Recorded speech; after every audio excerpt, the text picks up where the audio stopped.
This channel does not promote any violent, harmful, or illegal activities. All content provided by this channel is meant for an educational purpose only.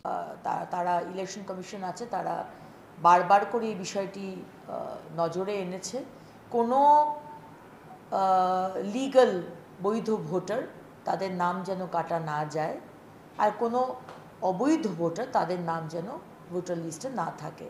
এবং BLO যদি বিহারে যে 80 জনের jail হয়েছে বিএলওদের, তাদের কথা শুনেও যদি সতর্ক না হন আর এই ধরনের কথাবার্তা বলেন কোনো পার্টির পক্ষপাতিত্ব করে, তাহলে আমি বলবো ইলেকশন কমিশন দৃষ্টি আকর্ষণ করবো, আপনারা ব্যবস্থা নিন। এটা খুব রিয়ালিটি, বিকজ মমতা ব্যানার্জি প্রথম থেকেই চাননি যে এসআইআর হোক।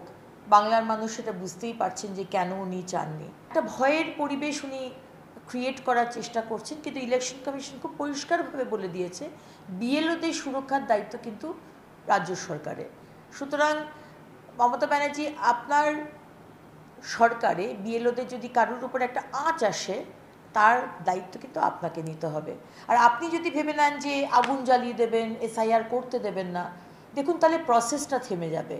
এসআইআর না হলে ভোট হবে না, আর ভোট যদি না হয় তাহলে রাষ্ট্রপতি শাসন হবে।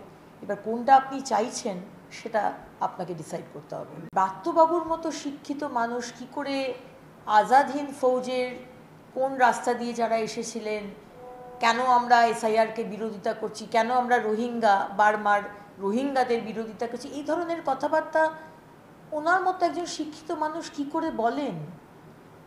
একমাত্র কারণ আমার মনে হয় যে মানুষকে গুলিয়ে দেবার জন্য। কিন্তু বাংলার মানুষ, আমি বলি না, হয়তো দেরিতে ডিসিশন নেন, কিন্তু ডিসিশন হয়ে গেছে। এই বেঙ্গল আমরা দেখতে চাই না, এই বাংলাকে আমরা চাই না। না আমরা এই ভাষা ব্যবহার করি, না আমাদের এই মানসিকতা। আমরা চাই বাংলার মানুষ একটি পরিষ্কার স্বচ্ছ ভোটার লিস্ট পাক, এবং ইলেকশন কমিশনের ডিসিশন এসআইআর হবে, এটা তো বিজেপির ডিসিশন নয়। সুতরাং বারবার বিজেপিকে এর মধ্যে টানা হচ্ছে কেন, আমি সত্যিই বুঝতে পারছি না। আবার বলবো, মমতা ব্যানার্জি খুব চেষ্টা করছেন 15 বছরের যে অব্যবস্থা, দুর্নীতি, অনৈতিকতা, সেগুলো থেকে দৃষ্টি ঘুরিয়ে দিয়ে এসআইআরের দিকে মানুষের মনটাকে নিয়ে যাওয়া, কিন্তু সেটা হবে না। এই টেকনিক্যালিটিস বিষয়ে আমি বলতে পারবো না। ইলেকশন কমিশন নিশ্চয়ই রাজ্য সরকারকে জানিয়েছে, প্রতিটা ডিপার্টমেন্টকে জানানোর তো সম্ভব নয়, আর প্রসেসটাও নিশ্চয়ই নয়।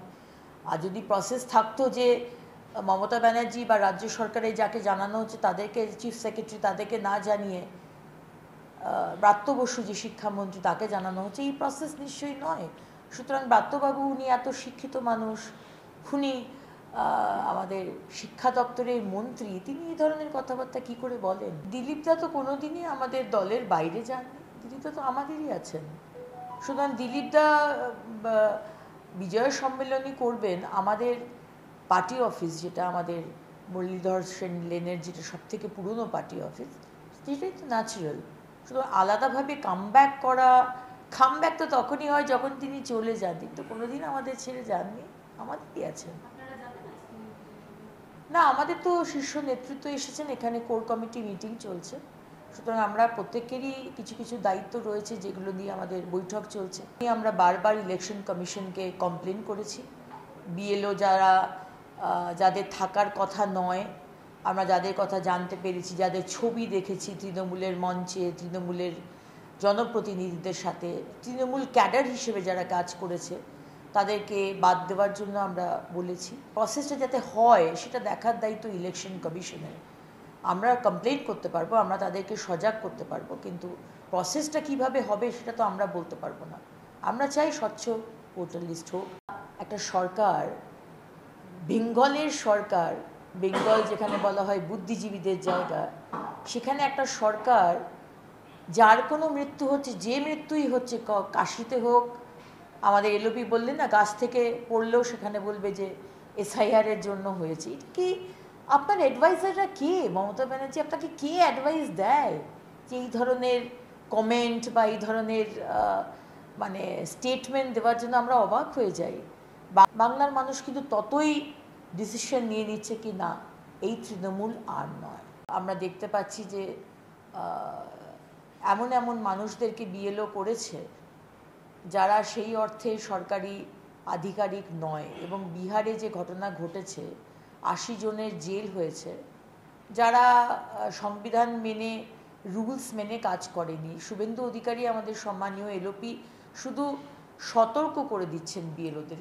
সতর্ক করে দেওয়া আর ভয় দেখানো দুটোর মধ্যে তফাৎ আছে। আমার মনে হয় ভয় দেখানোর বিষয়ে তৃণমূল পিএইচডি করেছে, ডিফারেন্সটা কি সেটা তৃণমূল ভালোই বুঝতে পারছে।